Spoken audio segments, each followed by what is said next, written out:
We lost your video there for a second, Che. I don't know if his screen cut out or what, but There we we go. lost him. We'll get back. Yeah, you see him? It's this blank screen for now. All right, we are live on YouTube. We're waiting on Shay to pop back in, and his camera just cut out on us.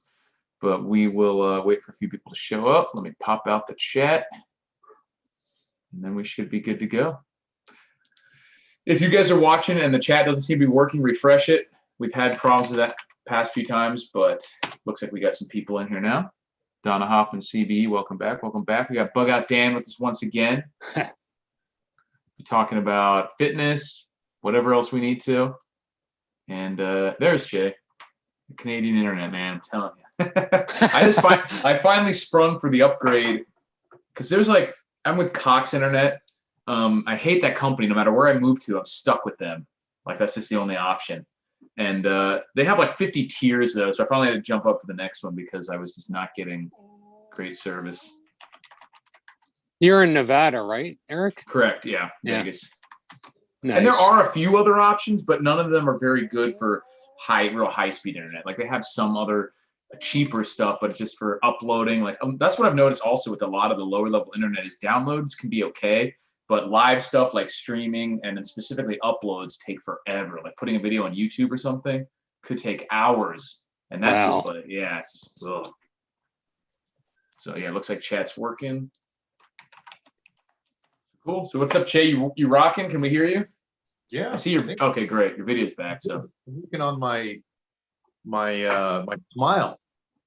Because I'm single now, I want to pick up some ladies. Weather's getting nicer. This thing's coming to an end. Some ladies like the mysterious man, though. The sullen, mysterious guy. I got to work on this. The pickup smile. Yeah, exactly. But Dan, we got Dan back. It's nice to have you back. And how are you doing, man? It's nice. I'm doing great. Yeah, I'm doing great. I'm so excited that spring is finally here. Because I was getting sick and tired of running in the freezing cold. I hate that because like my teeth will hurt from like the breathing the cold air, and I hate that. Yeah. Oh, does your teeth start hurting? It's like, what is it? It's like running doesn't suck enough as it is. Your teeth have to hurt. So I just hate running in the wintertime, but it's just one of those necessary evils, Yeah, and I'm talking about like Florida and Vegas winters too. I'm not talking about Canadian winters. Like I have no way I could do that. Yeah, you end up wearing like 6 different layers, and peeling them off. Yeah. Wearing mitts, nothing like running with mitts on. We got a question. Where's the bunker, Che? You moved out, ready to rejoin civilization. The pandemic's over. Woohoo! Come back out of the bunker. Yeah, out of the bunker. Yeah, I don't know. I just thought I'd make it just be normal. Just I found I was doing funny things with the video, like my glass would zoom in and out, stuff like that. So maybe we'll come back to a green screen one of these days. But nice to see some regular faces here. Yeah. QR Cincinnatus. Yes, sir. Cincinnati. Mark Olson, of course. Donna. Brian. Yeah. Destiny. Yeah, speaking of backgrounds, mine's a little barren too because I just actually moved and I haven't had time to set up anything here. I just like I was talking about internet, just got it set up here. So yeah, so just roll with the Spartan look tonight. Why don't we touch on that Sure. briefly? We'll let Dan take the rest of the show away. He's the star of the show. But out of curiosity, from a preparedness perspective, was there anything that you didn't consider or that you're overwhelmed with as a result of the move? Just the amount. I mean, it wasn't anything that I hadn't considered. I'd considered the amount of stuff, but you forget just how much you have and like especially as a prepper, and how much of it is heavy. Canned goods, buckets of rice, ammo crates, and then I had other stuff related to just like workout equipment, which isn't technically speaking a preparedness thing, but to some extent it is, and just all the vehicle equipment, and just camping equipment, and just gear and stuff in general, and just barrels of water, and just like it's a lot of stuff. Now it is interesting that this new place has a pool, so I'm probably going to actually cut down on the number of barrels I have because there's like 15,000 gallons or whatever in the pool. I will still have some barrels in case the pool got contaminated or something, but that is a lot of water there, and that is one of the rationalizations I used for getting a pool. I was like, well, I could, because we are in the desert. This isn't somewhere like Florida or wherever where water's plentiful. Like if there was a serious SHTF scenario, water will be critical out here. So a pool could really make a big difference. Like it doesn't rain. Like literally in the past 6 or 8 months, it's drizzled like 2 times. So if there's just isn't water out here normally. We don't really have that concern here in Canada. I mean, if you blink, there's a stream or a pond or something. I know one technique the preppers would do is go on Google Maps, an overview of around their immediate area, just to figure out which neighbors pools. And I've looked at that too, to see how many. And in Florida, it was the same way. Water was just not a concern. In fact, speaking of pools, you actually can't drain pools in Florida because they're like the groundwater is so high that they'll be like a boat and it'll like crack them up out of the water. So they have to they can only take a little bit of water out at a time and like swap it out as the So yeah. Ladies and gentlemen, we have Bugout Dan as his unofficial nickname. He's joining us again. We're going to talk zeroing on fitness. And at least we'll start there and see where the fitness, nutrition, whatever you guys want to talk about. If we have any some prepping related. And Dan, let's pretend somebody's just watching this for the first time. They're into preparedness. They got some stores. Where would be a good place to start fitness wise, preparedness fitness wise? Well, where would you start them off at? There's a couple different ways you can skin the cat. I really am a big believer in walking, as well as running, as well as strength training. It's extremely hard. If you're in a life or death situation, it's extremely hard to kill someone who is strong. It's just one of those things. Okay. And that's why special forces guys are really always working out for strength, because it's hard to kill someone who's strong. And so when you think of, I always think of those as like the trinity of prepper fitness. So strength, endurance running, and endurance walking. And, for some people, maybe they have like some sort of injury, or they're just so decrepit or old that they can't maybe run. I don't believe that. I think everyone's capable of running. It's just a matter of, starting off in an intelligent way and progressively working your way up. I'll give you an example. Like there's like in ultra marathons, which is like what I know about, the vast majority of the age group running in them are 40 years old and older. That's the vast majority.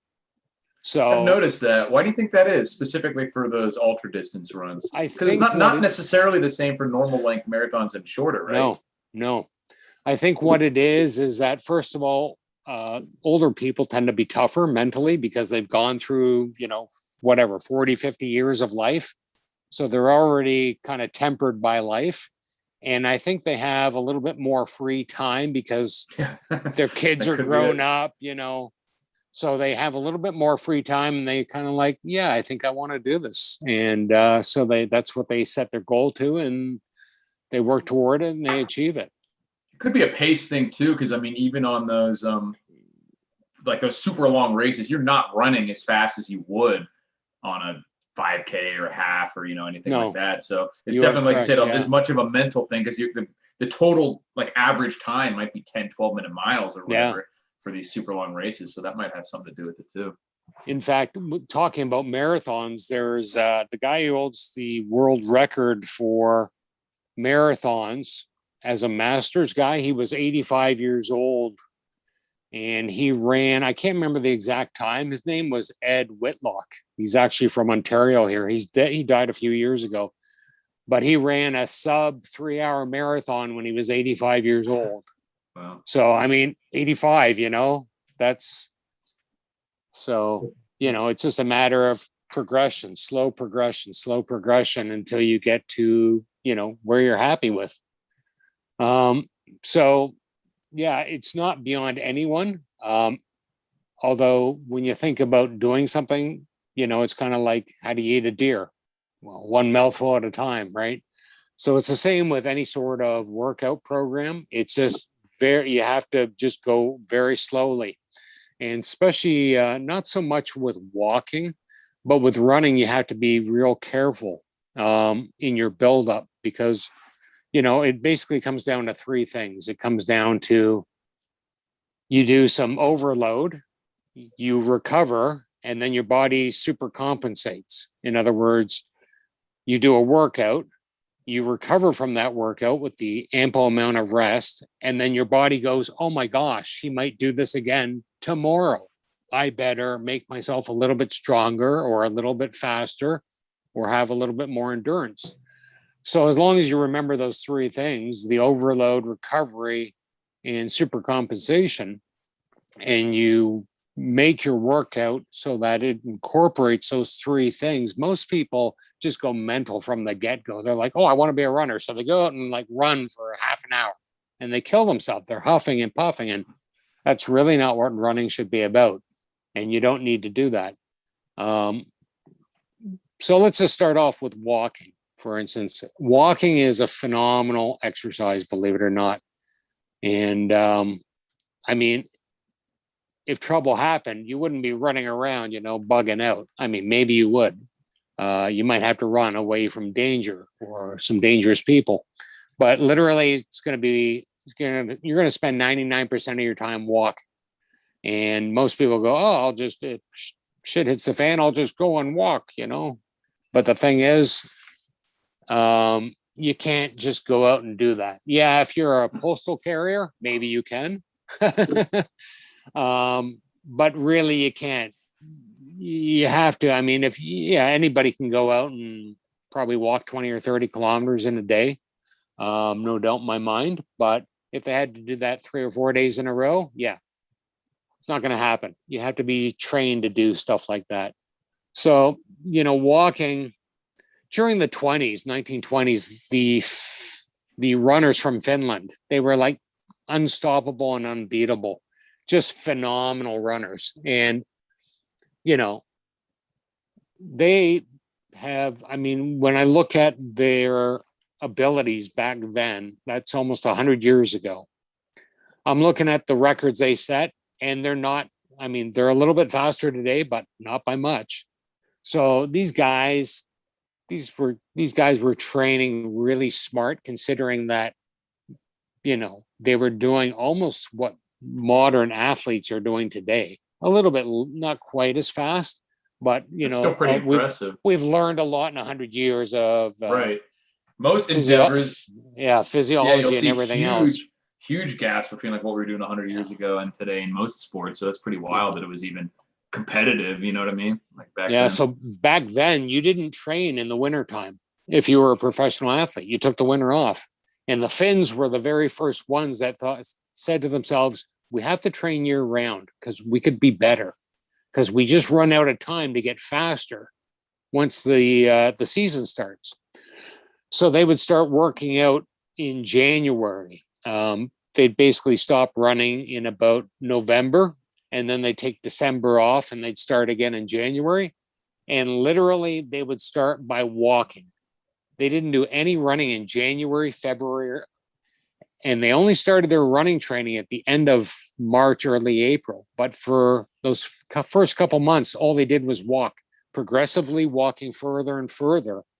And they were walking up to 40 kilometers a day just to set that base, not so much the fitness base, although they were walking, they would steadily increase the speed of their walks over time, so that by the time, it was time to start running, they were walking, I don't know what it is a mile, but they use kilometers, so I'll use kilometers. They were walking like basically a kilometer in 8 minutes, which is really freaking fast. Really freaking fast. What would that be for a mile? I don't know. Like that would be. I know that a 5K is 3.1 miles, right? 14 or 15 minutes. So 3 miles in like 40 minutes, basically, or less, right? Yeah. So when you think quick. when you think that they're walking and doing that, yeah, that's really fast, really fast. Yeah, because I just walked back from dropping off the rental car the other day, and it's 2.7 miles, and I did in like 40 something minutes, and I was walking pretty quick, as fast Yeah. as I could, and it wasn't even Yeah. 3 miles. So that I was going as fast as I could pretty much. Yeah. So they knew enough to start their season by walking. And then, come March, April, they would make their walk a little bit shorter and start running a little bit. And then they would just start lengthening their runs and then, start into their regular season doing speed work and stuff like that. So I, for me, because I do ultras, walking is really important, and being able to walk fast is really important for me. And being able to run is important because you have to use both. Yeah. And they're two separate things. Just because you're a great runner doesn't mean you're a great walker, because it's a total different activity. The biomechanics are completely different. And the muscles that get used, they're the same, but they get used in different ways depending on the activity. So walking is a great thing. I would recommend for anyone, even if you're a runner, you need to do some walking, because it's just a totally separate entity in itself. And there's a really good resource on the internet. It's on YouTube. It's called Sport Walk Channel, Sport Walk Channel. And it's an English guy, and it's a really good channel if you want to get into what he calls sport walking, which is like, move fast, go light, challenge yourself. That's his 3 things. And basically it'll teach you how to walk long distances quickly. He himself goes in like 90 and 100-kilometer races, ultra marathons, but he walks them. Even though he's a really slim, really fit, young, sort of youngish guy, he's probably in his 40s. And he says, even though it's an ultra marathon and everyone's running it, he says, I come in and I'm not at the end. He says, I'm like middle of the pack finisher, even though I'm walking. Just because he's consistent and trucking along the whole time. He can walk pretty fast.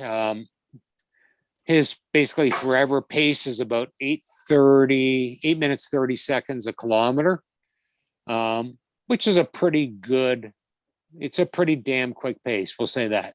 Keep up for 100 kilometers in a row. Yeah. yeah, exactly. So yeah, I would suggest anyone start walking. And to me, it's like anytime I go out for a run or a walk, it's just like the biggest break from life, because I'm by myself, having my own thoughts.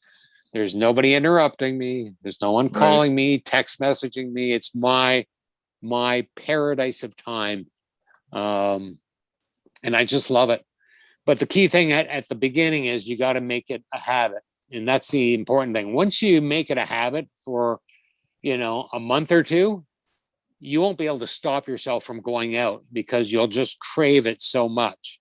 Yeah, I don't say do it every day. Like, even if you were walking, I would only do it 4 times a week maximum. Unless you're doing little short walks, like say you have to walk the dog any day. Yeah, okay, go for a 15, 20, 25-minute walk. But I mean, for serious walking, I would only do it 4 days a week, because you got to think that's the workout, but I need to have recovery too. So it's always good to have a day of rest after your walk. So with walking and running, I'll do that. I only work out 4 days a week.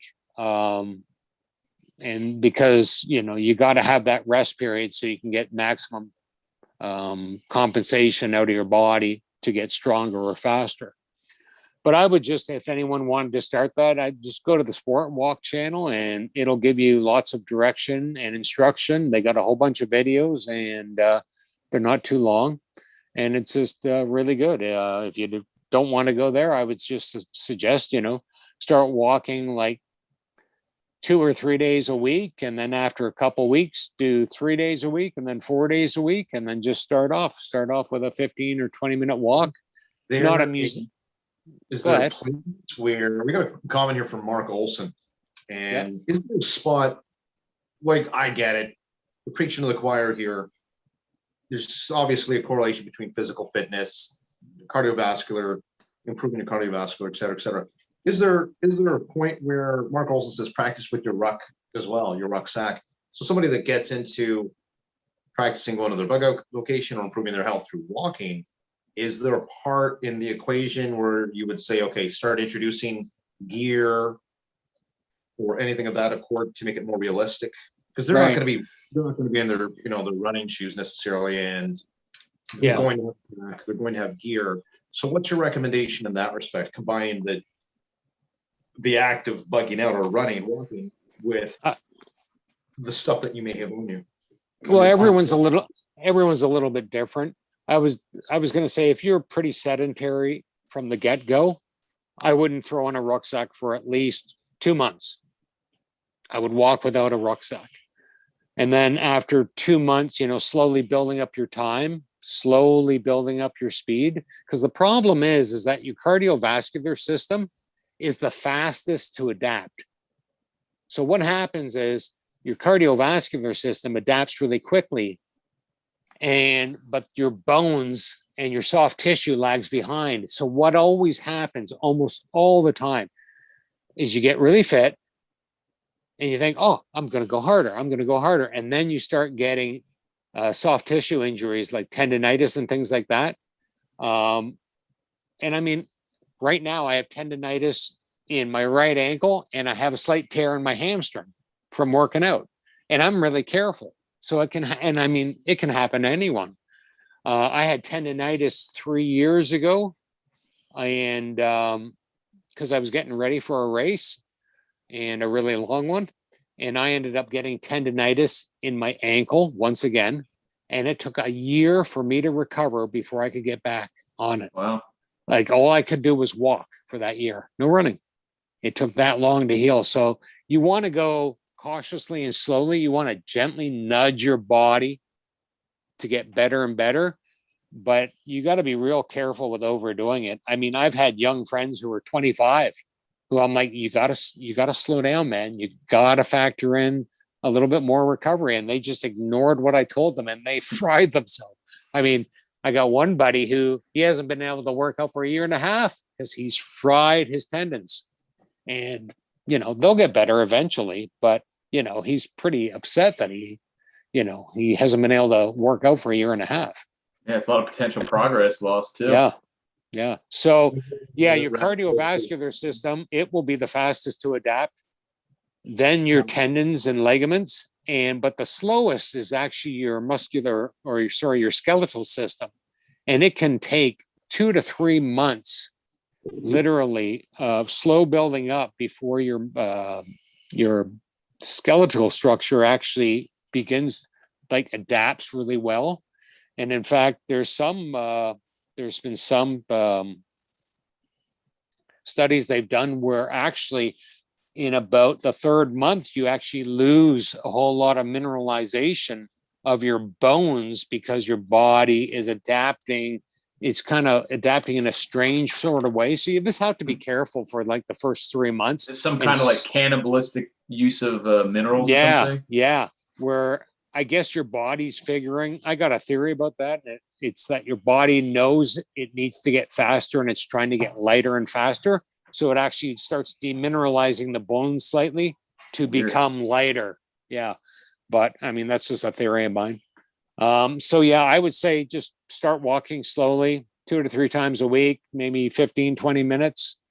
Slowly either increase your distance or increase your speed slowly, but don't do it both at the same time.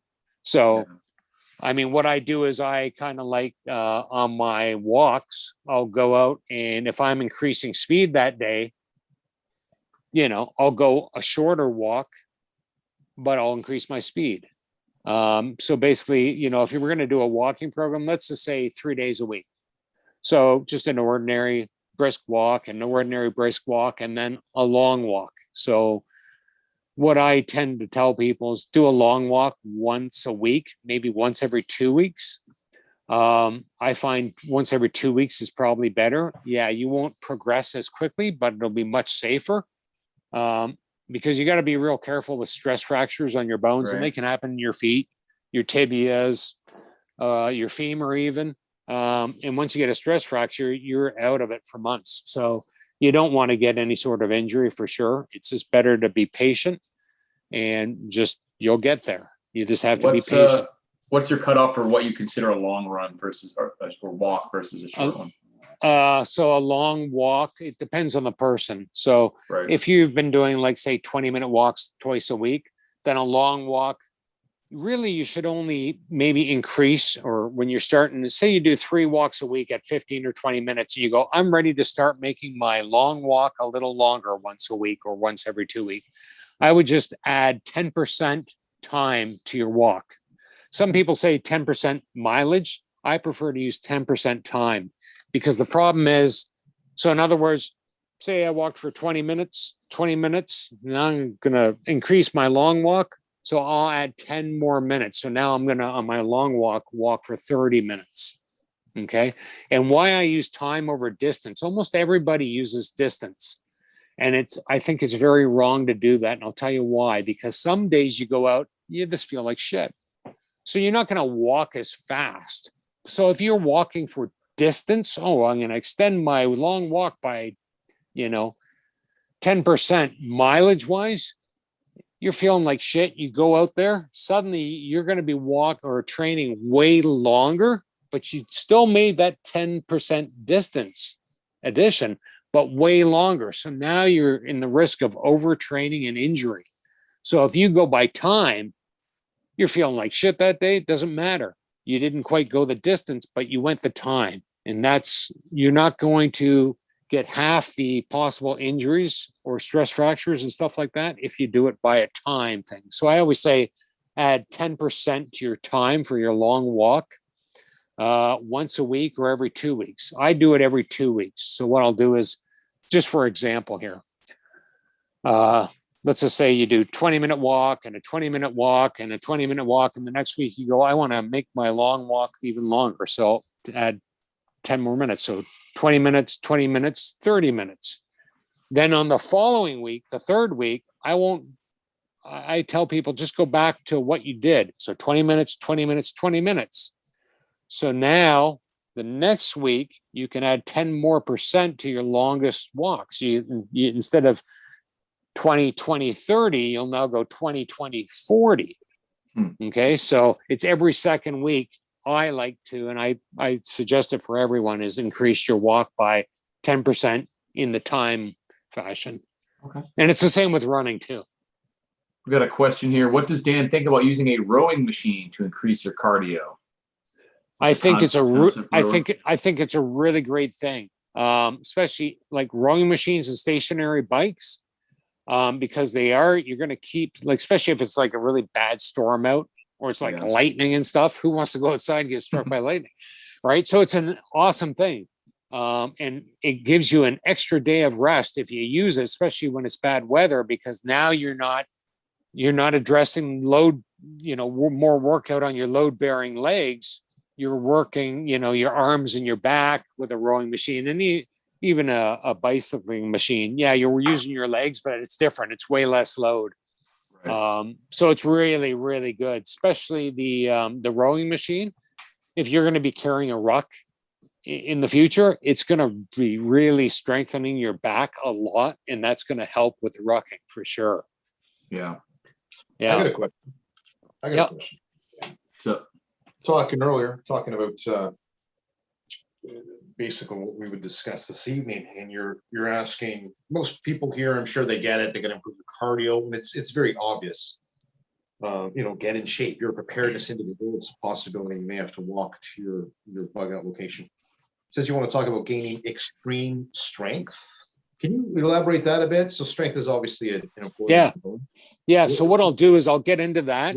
What we can do is finish off talking about the walking, then we'll talk a bit about running, and then I'll talk about the extreme strength. And it's really, really cool stuff. Really cool stuff. So I think the question was, what do I consider a long walk? For most people, a long walk's going to be starting somewhere about 30 minutes, 35 minutes. And I mean, literally just keep going at it. My long walks, they last like half a day, but that's okay. I do it on a Saturday or Sunday. I prefer a Saturday, so I have all day Sunday just to mope around the house and just relax my legs. So that's my recovery day. I don't like doing a long walk on a Sunday and then going to work getting up at 5:30 Monday morning and heading to work. It just doesn't work for me.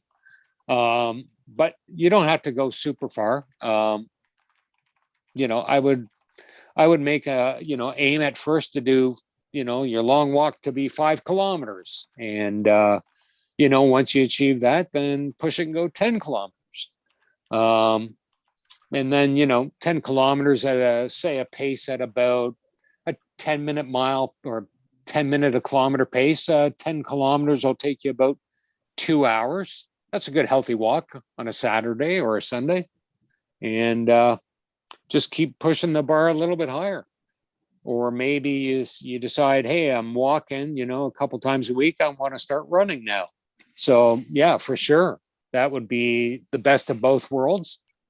I mean, that's how ultra marathons are won. They're won by walking and running. So like if the world's best athletes can walk and run, why can't we walk and run? You know, everyone's got this taboo that walking is, oh, walking, that's wimpy. That's not for me. You're not a runner unless you run for an hour nonstop. That's bullshit and horseshit, as far as I'm concerned. And, you know, yeah. Ultra runners are wimps. Okay. Yeah. Go run a 100-mile race. Yeah. These guys are wimps, you know, like, you know, you just got to let go of ego, you know, and it's hard to let go of ego. It just is hard. No one wants to see someone, you know, jogging and then they start going into their walk because that's part of their workout. And they see another runner and it's like, oh my God, I start running again, you know, because ego. So don't worry about ego. Just ignore people and just do your own thing and you'll be healthier and happier for it. So when it comes to running, you know, I suggested, I think the last time I was on, this great book, it's called Slow Jogging. And it's basically starting running by jogging at the speed you would walk. And what's so great about that is because people tend to overdo things and go too fast too quickly, do too much too quickly, that's where they get all the injuries. So if you start with slow jogging, first of all, it's really relaxing. And like literally, he says in the book, like if you're out of shape, people who are fast walking will go right past you slow jogging. That's okay. But what slow jogging does is it gives you time because you're forcing yourself to go really slow. It's giving you time so that your body can adapt to what's going on so you don't become injured and you don't get stress fractures and things like that. So it's a really good thing. Plus, you can do it anywhere. I mean, literally, you can do it at work. You got to go to the photocopy machine, slow jog over the photocopy machine. You know, you're in the grocery store, slow jog. Who cares what people think? You know, at work, when I'm at work, I have to do a lot of walking because I'm in charge of maintenance at this outdoor museum. So when I have to walk like from here to over there, and it might be 300 yards away, I just slow jog. So I try to incorporate training into my everyday life. When I'm washing dishes, I'm slow jogging while I'm standing in front of the sink washing dishes. You know, I'm just trying to get as much as I can fitness wise into every spare moment of my day. So that's why I like slow jogging. It's a good thing because it keeps you from getting injured. And you'll just slowly get faster and faster. And I mean, the guy who wrote the book is no slouch. When the guy was 70 years old, he ran a 2:38 marathon. Wow. And all, you know, through slow training with slow jogging. So yeah, it's not for wimps. Anybody who can run a sub 3-hour marathon is like elite. Okay. Elite. Right. And we're talking, I mean, most of what we're talking about here is with kind of an eye specifically towards preparedness. And I can come up with a lot more, you know, realistic scenarios where you would need to walk for long distance of, you know, time or potentially slow jog for various distances, then have to just run straight out for 2 hours. You know what I mean? Yeah. Yeah. Yeah. That's possible, but that's just kind of an unrealistic, and then on the conversely, also maybe sprint as fast as possible for very short periods of time. Right. Running from someone, chasing someone, running from an animal, an avalanche, or whatever. You know what I mean? But so so that makes sense in that. So there's a couple other books I'm going to show you, which if you want to start running, these are really good books. This one is called Running, Maximize Performance and Minimize Injuries. And it's written by a guy who's a chiropractor from Nevada.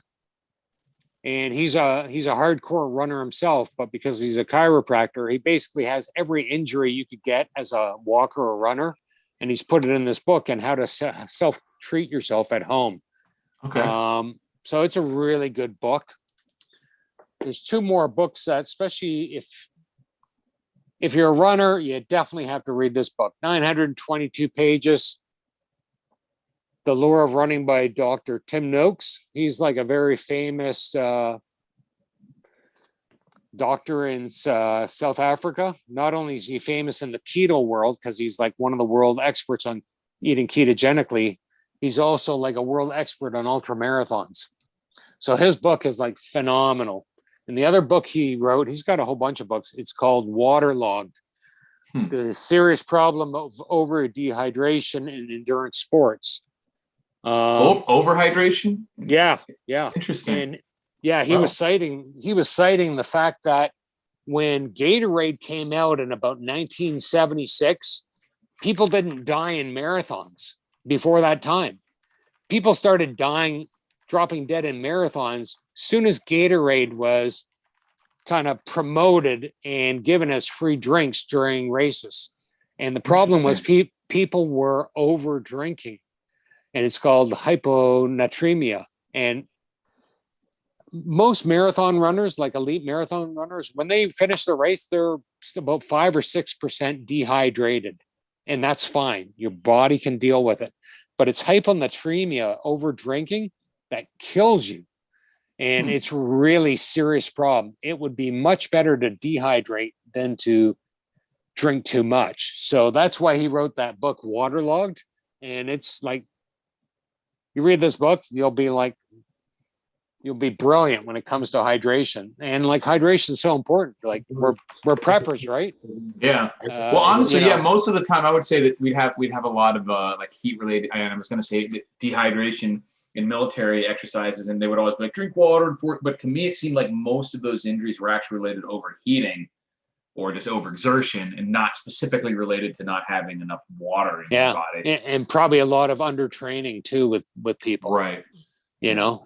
Where it's just too much overload. Yeah, too quickly going. We got one question here. I was trying to make sure I knew exactly what he wanted to ask. John Bibb was wondering your opinion on concrete versus dirt. So like natural versus for running or walking. Do you find that concrete's too rough on you, or do you still need to train there for preparedness reasons? I would say train on both if you can. I got this just about 800 yards from my house. There's this park, and it's got dirt trails, and then it's got paved sections. And I love running there because it's really hilly. So that's a good thing. But I love it because it gives me a mix, because I do road race, but also ultra marathon race, which is almost always on trails. So you have to do both. When it comes to injuries, it's a little bit gentler to run on dirt trails. You're going to go slower. So don't expect, if you're like running or walking on concrete and you switched over to like dirt trails, you're going to go slower. There's more cushioning involved. So you're losing. Slip a little bit.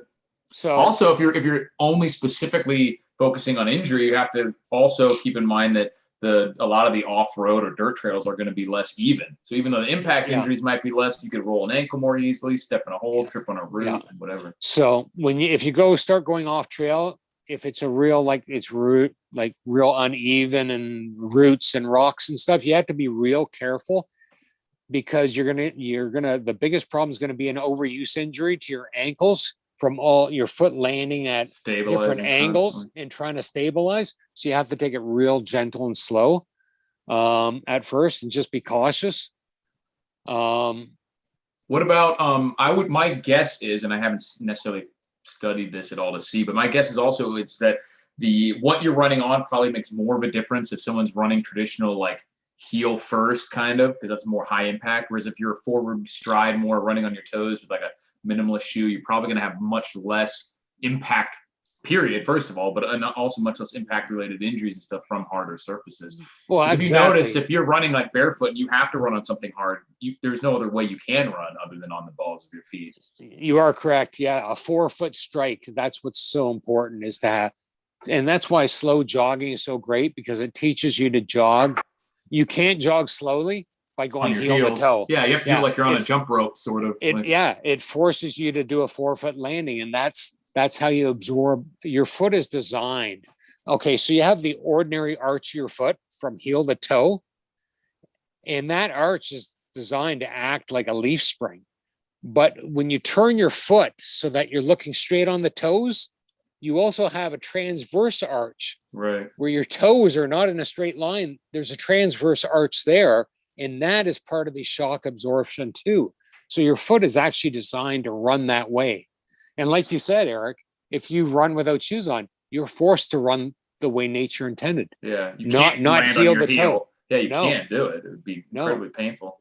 So we run wrong to begin with. Most of us, you can't run heel to toe. Walking, we're designed to walk that way, but not run. We have to do a 4-foot landing, just like if you were skipping rope, like you said, or hopping down, up and down on 2 feet. You're landing basically on the balls of your foot, your midfoot strike. And that's, you have to do that whether you're on pavement, whether you're on trails. It's just what you have to do, because that's the way your body is designed to minimize impact and minimize ground reaction forces, which can be up to 3 times greater if you run incorrectly on pavement. So Right. no wonder so many people get injured running, and it's just not necessary. So we're running out of time. So those are some great books when it comes to running. The other thing I would say is, if you want to start running, go on. The website is rundisney.com, as in like Walt Disney, rundisney.com. Okay. Go on the top of the margin. Once you're on the webpage, hit the training button, and it'll give you some really awesome training routines, schedules from a guy by the name of Jeff Galloway. He was an Olympian. He's been running for like 50 years. He was in the 72 Olympics, and he's got the best training programs I've ever seen, because they're very gradual. Yeah, you progress quickly, but they're gradual and they're smart and they're well thought out. And he incorporates a run, walk, run method in his training. And I mean, even guys who run sub 3-hour marathons, lots of them use a run, walk, run method, where they'll run for a minute, walk for 30 seconds, run for a minute, walk for 30 seconds. And it's the best way. I mean, that's how ultra marathoners win ultra marathon races. It's the best way to train. And don't let anybody tell you have to run the full hour without stopping with no breaks. That's horseshit. Run, walk, run it's the best thing you could possibly do, because it minimizes injuries and it doesn't minimize your ability to get good at all. There's guys who like break personal best records. They're like, oh my God, I knocked 15 minutes off my marathon time because I switched to run, walk, run, because it keeps your legs fresh. You run, your legs and muscles are getting tired. You switch to walking, they get a chance to recuperate in those 30 seconds and refresh. Then you start running again. And then they recuperate. And that's how these guys are breaking like personal best records in their marathons, because your body's getting a little break very, very often throughout the whole 42 kilometers. It's pretty wild. We got a SPQR Cincinnati says a pretty interesting tip as well. He said if you cover your ears when you're walking heel to toe and then switch to running on the ball of your foot, you can actually hear the difference in noise from the bones impacting and everything. Yeah, absolutely. Yeah. Pretty wild. Yeah. So since we're kind of running out of time, I'm going to kind let's of cover rush the it. extreme strength. I want to hear The about extreme this. strength. Yeah. So there was a historian by the name what was his name? Herodotus, and he probably no one's ever heard of him, but I've heard of him. Had to read a few books on him in college. okay, all right. So he wrote. He was writing about the Battle of Thermopylae in 480 BC, and he was mentioning that Xerxes from the Persian army sent some scouts to go check out the Spartans. So they sent these scouts, and they found King Leonidas and his Spartans waiting for the Persians, because they knew the Persians were coming. And even though the Persians hadn't shown up yet, they were training by doing calisthenics for the whole day. And he thought, well, that's kind of weird. So the scouts went back to their general or whatever, and it's like, yeah, the Spartans are over there. There's like 300 of them, and they're working out, and that's all they're doing. And I just think it's really cool that was probably the first instance that I know of where training using calisthenics was offered in any history. So that's pretty cool. So we know what happened. If you ever saw the movie 300, okay, so basically the Persian army, there was like 120,000 of them, and they came to attack the Spartans, and 300 Spartans held them off for 3 days. And that's the whole idea behind the movie 300.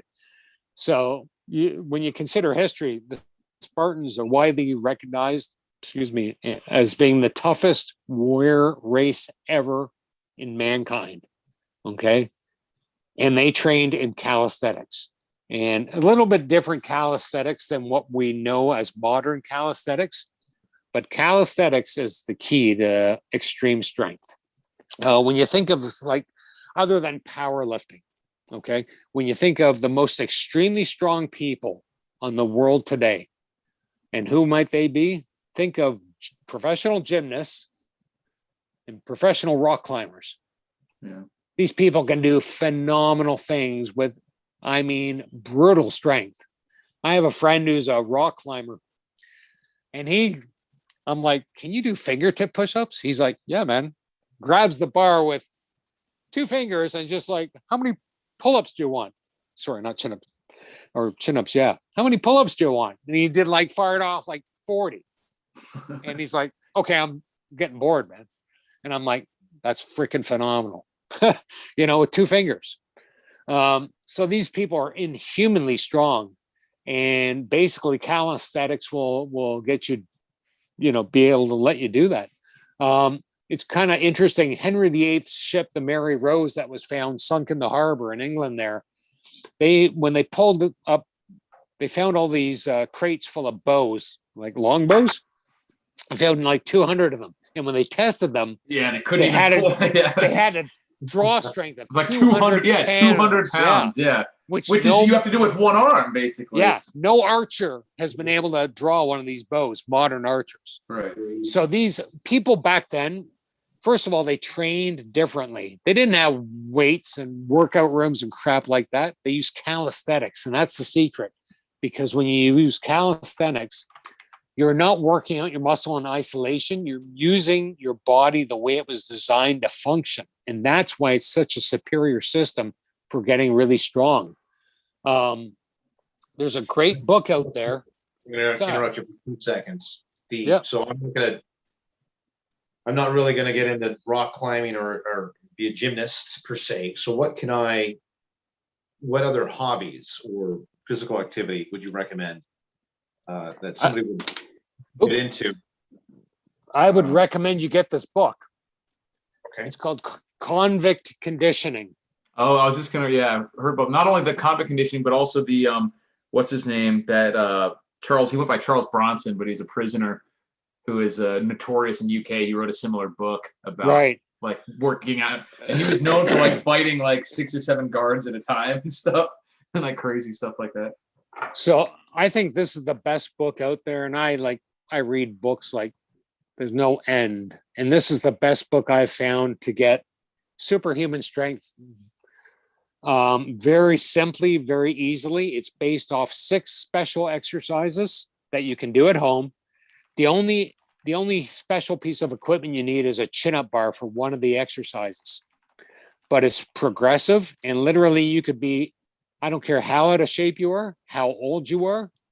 If you get this book and just follow it, it's so progressive, you're not going to get any injuries, and you're going to be superhumanly strong.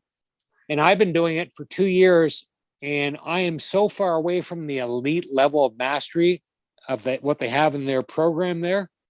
I don't think I'll ever be able to progress to get to that stage. I think I'll actually run out of time in my life. Like literally, well, for one of the things is, so one of the exercises is squats. Yeah, you start with 2 legs at first, but the elite level is 100 pistol squats, which is a 1-legged squat done super slowly. So it's like, yeah, I don't think I'll get before my life ends to 100 pistol squats. Yeah, hopefully I'll get to like 25, 30. I don't think I'll get to 100. So it's very progressive. It starts you at the very rock bottom base and slowly builds you up. And the nice thing is you only have to work out once a week using this method. And you do 3 exercises, say on a Tuesday, 3 exercises on a Thursday or whenever, a couple days later. To get through the routine takes about 6 minutes on a Tuesday, 6 minutes on a Thursday. So for about 12 minutes a week, you're going to gain superhuman strength that no weights can give you. And you're going to be like bomb proof in like a year. Well, one of the things that's interesting about that type of training, and similar to what like you said, gymnasts and even like arm wrestlers and like bizarre sports like that do, is that I was reading about how it increases not necessarily just the muscles, but like tendon strength. And for that crazy like monkey strength, where for some like wrestlers and arm wrestlers, where like you see videos of guys that are professional arm wrestling guys like Hafthor Bjornsson and these world strongman competition or competitors that are unquestionably stronger than them in any lift that you could measure, and they'll just destroy them in these because of their tendon strength. And I actually read somewhere that like the difference in tendon thickness and everything of like ancient humans compared to today is almost as significant as the difference between men and women today. So they would like manhandle us with their monkey dad strength or whatever, even if they were technically stronger in like a bench press or a squat or something like that. Wild. Tendons, all your strength is in tendons. It's all in tendons. I'm a master of a Russian martial art called Sistema. And I mean, we were always taught that right from the get-go, that all your strength is in your tendons. If you have weak tendons, you have no strength. Doesn't matter how strong your muscles are. All your strength is in your tendons. All your power is in your tendons. So yeah, I totally believe that. Because I've just seen too many guys that had huge muscles, but not very strong tendons, and they couldn't perform what I could perform. But I've always exercised to have strong tendons. And in fact, when I get injuries, when I've torn muscles, I've never torn a tendon. A lot of people get a problem with like people who use steroids, where the muscles will grow much more quickly because they can than the tendons, and they'll have injuries, tendon-related injuries, or shear off the bone and stuff, because the muscle will get so much stronger, so much more quickly, and then they'll actually injure the tendon because they can lift more weight and hurt the tendons. Yeah. So I've only ever torn muscles. I've torn quite a lot of them because I've always worked on tendon strength. Just the way things are, you know. It's interesting to see the type of movements or sports where tendon strength is super important, like arm wrestling, like mountain climbing, rock climbing. And what they do that's different that I've noticed is they do a lot of really heavy partials. They won't go through full range of motion. They'll just, like the arm wrestlers, will start in one weird position and just move a huge amount of weight, like really short distances, but use way more weight than they could ever do in like a full range of motion. Obviously, rock climbers will do things like crimp, strength and all this other stuff. So yeah, that's the book I would, first of all, because it's so quick, because it only takes 12 minutes a week. It's just a phenomenal book. You don't even have to buy the book. If you just punch in Convict Conditioning PDF, when I first read it, I read it online completely in like one night. And I'm like, yeah, I'm getting this book. This is like unbelievable. What's the backstory on the title? I'm sorry? What's the backstory on the title? The guy went to prison when he was like 22 years old, and for like 15 years. And he was a skinny little runt. And he's like, I'm going to get my freaking ass kicked. If I don't freaking get strong and get mean. And he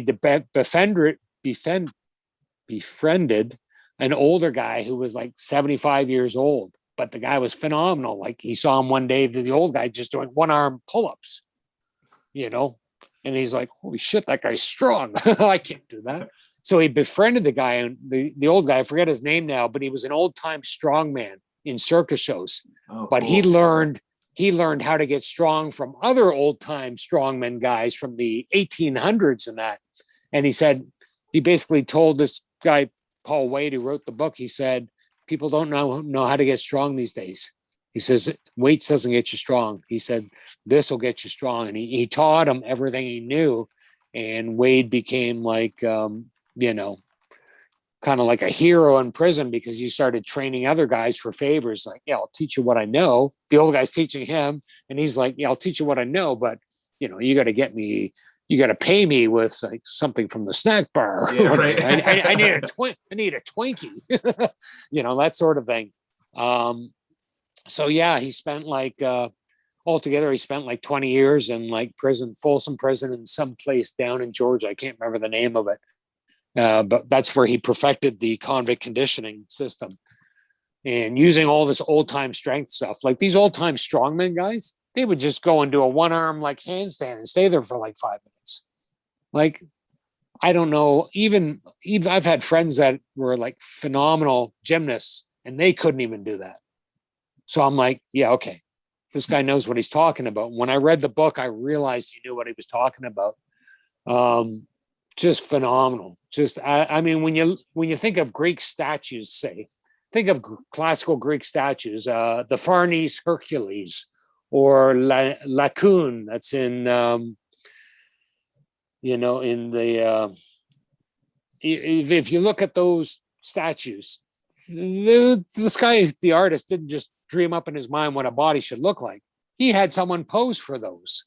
And you look at these Greek statues. Seen at some point somebody that looked like sort of like that. At so least. You know, these guys are like, you look at their body, it's like, yeah, that body, you know, especially when you look at like Farnese Hercules or Laocoon, you look at those and go, that's what we should look like. That's what soldiers looked like 1,000 years ago, you know, or warriors looked like 1,000 years ago, not what we look like today. Even the fittest of us don't look anything like those Greek statues. Well, most 99.9% of the fittest don't look like those Greek statues. Right. Yeah. Right on. Reverend Righteous said, to Dan's point, look up the archer Joe Gibbs on YouTube. He has recreated the 160 to 200 pound medieval bows, and the technique is very different than modern archery, which, yeah, it would have to be. Yeah, I will. But pretty cool. Yeah, so that's Joe Gibbs. I think it's on YouTube. Pretty cool. And I'll try to put a list in the, after this, I'll go through and collect all the books that you've mentioned, Dan, and put them in the description for those who are watching this later can check those out. All right. I'll hold up one more book then, because this is a great book. It's not very thick, but if you want to get into ultra running, it's called Never Wipe Your Ass with a Squirrel by Jason Robillard. And it's a great book. It's humorous, but it's a kind of like a tips book. You know, how to do this, how to do this. This is what you need to, you know, it's just a book on tips, and it's got training and stuff in there, but it's a really easy read and a really enjoyable book. And if you read that book, it'll get you, if you're a runner at all, it'll get you hooked on doing ultra marathons. That's for sure. That's awesome. Yeah. No more questions? We'll see. I don't think so. What do you got, Jay? It's just, I've never seen this name before. So hello, honey. It's an unusual screen name. But anyways, does strengthening the tendons contribute to weight loss? There's always going to be some weight loss because you're doing something active to make those tendons stronger. So, you know, there's always going to be weight loss. If you're looking to want to do weight loss, I would look at the ketogenic diet for sure, and then start walking. And like, here's a simple way to figure out how many calories you can lose. It's not exact, but it's so damn close. It's not even funny. And it's a good rule of thumb. Take your weight in kilograms, multiply how many kilometers you walk. Sorry for you, all you Americans, you'll have to learn metric. So say you weigh like 80 kilograms, you'll walk 5 kilometers. That's 400 calories you've burned up. Okay. So that's a good way. I mean, if you did 4 walks a week of 5 kilometers, that's a lot of calories gone in a week. You know, It's like a whole day's worth, basically. you think that, I mean, it's really hard for your body to lose weight. Your body doesn't want to lose weight. It's a survival mechanism. It wants to hold on to weight. So, people struggle. Of course, you're going to struggle. It's not as easy as it looks, or most people think. They think, oh, I'll just go do a museum walk for 15 minutes. And as long as I do that twice a week, I'll lose 40 pounds this year. It's not going to happen. Okay. But, do a brisk walk, work up to a brisk walk, and then start improving your speed and go for longer walks. And you'll just start shedding the weight like there's no tomorrow, especially if you go on the ketogenic diet. You go on the ketogenic diet, once you've adapted to the ketogenic diet, which takes anywhere from a week to 3 weeks, you'll probably lose 3 to 4 pounds a week until you're down to about 15% body fat. And then your body will slow down because it's like, okay, we're at a really healthy point now, but this is where we need to stay, and it won't want to lose much more. Awesome stuff. Yeah. If you got any last minute questions, ladies and gentlemen, we went pretty much right to 7 o'clock, breezed through it. Interesting stuff. So I will also say too that one of the good things, and this is why walking and running in ahead of time is good for preparedness, is that your body adapts to the point where you're going to be spending less and less energy to do the same amount of activity. So like going back to what you said before, where you want to start now and not just jump out there and jump out to however many miles, whether it's for training or for emergency. You don't just want to be thrown into having to do 20-mile walk or whatever for all those reasons. Like if you had trained up to it, it'll take a lot less out of you, calorie wise, energy wise, rubbing, like where your shoes rub on your body, all that will be lessened if you build up to that. Yeah. And I mean, the side effect is, you're going to get healthier. You're going to start reversing type 2 diabetes if you have it. You're going to start reversing cardiovascular disease, which we all basically have. It starts when we're like basically teenagers now. They now know that's when it starts. So you're going to start reversing that, especially if you're on the ketogenic diet. You're going to really start reversing those two problems. Most people that go on a ketogenic diet who are type 2 diabetics aren't diabetic after about 3 or 4 months. Right. They just have like metabolic syndrome. It's not a real. Yeah, exactly. Yeah. So like you're only going to, just by starting that daily, not daily, but the habit of exercise, whether it's 2 days a week, 3 days a week, 4 days a week, starting that healthy habit, it's going to pay off in dividends, for the rest of your life. Yeah, definitely. Certainly a willful blindness that I think a lot of people have that Dan, you sort of touched on, which is that somebody might go for a 10-minute walk or 50-minute walk and it's okay, I got my exercise in, I'm good, I'm gonna have a bag of chips now, and neglect other aspects of health, or deceive themselves into thinking, okay, I'm taking care of myself physically. Then they get smart thins, or the word smart in food somehow equates to healthy for some reason. Yeah, anything that says like natural or smart or whatever. Yeah, it's always like, yeah. I mean, I when I want a snack, because I eat ketogenically, like I felt like I wanted to have a snack tonight, I went and grabbed a bag of pepperettes and I scooped up some butter on the end of the pepperette and chowed down on those. And it's like, that's like my potato chips on keto is like pepperettes, with butter on them. And it's just like, yeah, that's like it or not, that's healthy. It certainly comes back to behavioral change, as you've mentioned a couple times, which I completely agree with. A pattern that needs to be introduced and conditioned, so to speak. Yeah. Great. So I would just encourage everyone to, just start off slowly and, make a goal for the week. I'm going to go walk. I'm going to walk for 20 minutes 3 times this week, or twice this week, or 4 times, if you're a little less sedentary, and, get it done and feel good. And next week, set a little further goal and just keep doing it. And, I mean, you know what, when it's really bad rainstorm out, I may not go for a run or a walk, because I don't mind walking in the rain, but I don't like running in the rain. So what I'll do at home is I have an ammo box, and it sits 8 inches tall. I put it in my living room, and I just step up on it, step down with the other foot, step up, step down, step up, step down, step up, step down while I'm watching TV. Not super fast, just at a walking pace. and you'll be blown away. If you try that for 10 or 15 minutes, everyone go try it sometime in the next couple of days. You'll be blown away what a workout you get. What a workout. So Yeah. I'll do that, I'll do that for an hour if I can't go outside. If it's minus like 30 degrees Fahrenheit and I don't want to run that day, I'll just do steps, do the step thing on an ammo box in my living room, staying nice and warm, watching TV. Yeah, I think Bruce Lee was always known for always doing, like, even with the TV on, would do like bicycles or ab exercise or just something, you know what I mean, to use the time efficiently. Yeah. So, the step up thing's a really good alternate if you don't want to go for a walk or a run. But I would work up to it. I wouldn't start doing that step thing, starting off with 20 minutes, because it's it's really does a workout on your ankle, on your tendons and your ligaments in your ankle. So just start off slow. Maybe start with 5 or 6 minutes the first time and see how you feel. And, if it's okay, start incorporating that into your routine.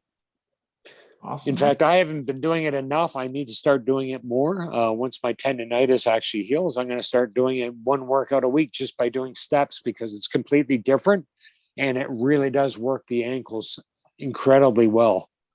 Just that I want you motion. to get to those 100 pistols too. Yeah. Pistol squats. That's crazy. Because, I mean, honestly, if you were to just to take a random sampling of the population, I would say only 1 out of 100 people could even do a single pistol squat. Yep. So I've always said that. Yeah. Pretty crazy. Yeah. So for those of you who don't know, it's just a literal one-legged squat. So you're standing on one leg with usually your other leg straight out in front of you. For me, the difficulty is my ankle, like dorsiflexion, is rough. Like if I can do it like hanging off the edge of a bleacher, but if I have to do it flat on the ground, it's actually easier to do it with added weight because my body wants to push backwards. Like I really got to work on either calf tightness or ankle flexion. Both of those are rough for the pistols. But I plan to work on that. So just so everyone knows, dorsiflexion is when if this is your foot, and this is my ankle, and this is my leg, dorsiflexion is lifting the foot upwards at the toes toward your shins. Right. Yeah, so if the foot is like flat on the ground, to do a pistol squat, your shin has to come pretty steep angle usually, or else your body will fall backwards. So I gotta work on that first, but I can do them if I stand, like do it on a little block or something. You know what I mean? Yeah, when I was learning to do it, I did it on like a step stool because it was just easier to do it on a step stool than on the ground for me. Right. Yeah, same reason. Yeah, and just a front squat. I'm doing front squats more to try and help with that too, because it kind of does the same thing. We have to stand very upright and everything. And I might start using like an Olympic lifting shoe or something like that has a raised heel, and then slowly go to, or even just do it on a wedge of some kind. Yeah. Not have to make the angle as steep, and then slowly make that a little less until I can get them. Less and less. Yeah. Did we lose Jay? No, I'm here. No, he's just studying. You come on, you've got to put together some sort of blueprints or plan, and put it on the PDF and give it to the audience. Maybe some sort of basic.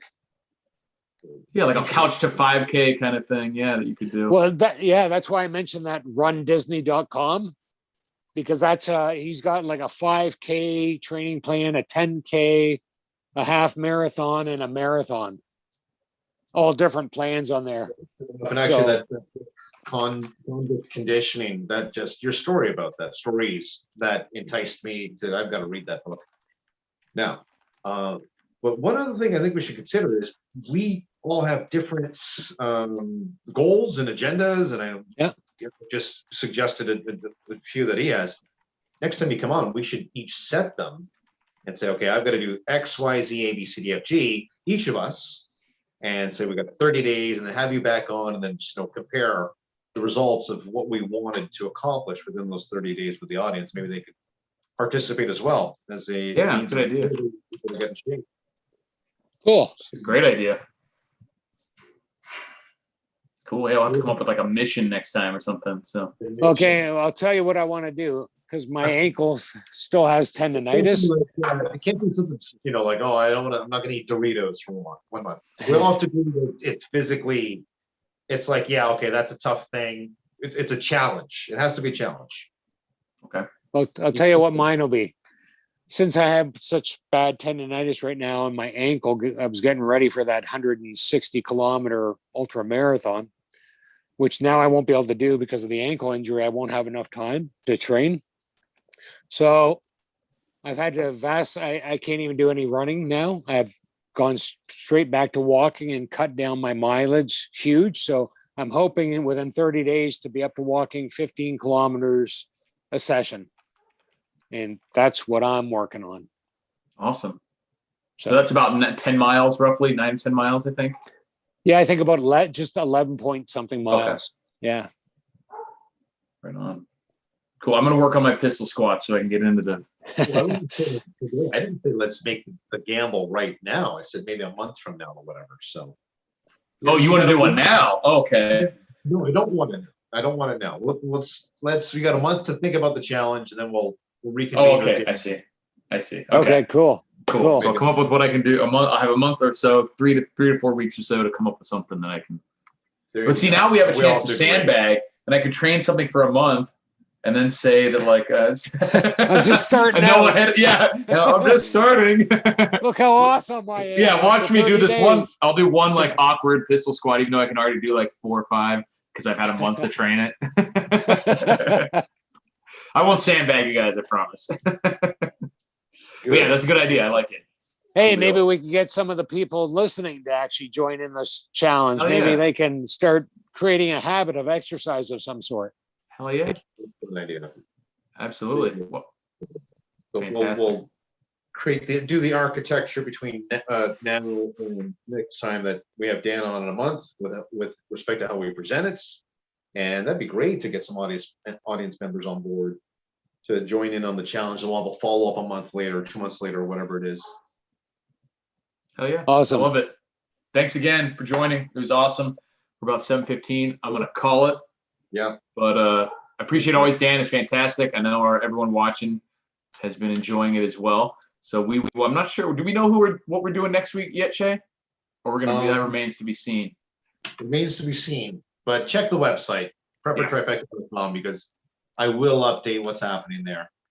Yeah, I apologize for last week. I was in the middle of moving, lost internet and everything. They took their time setting it up and just couldn't make it happen. So apologize for that. But Dan, do you have anything, website, anything, social media you want to shout out, have people check out, or just the books that you've mentioned?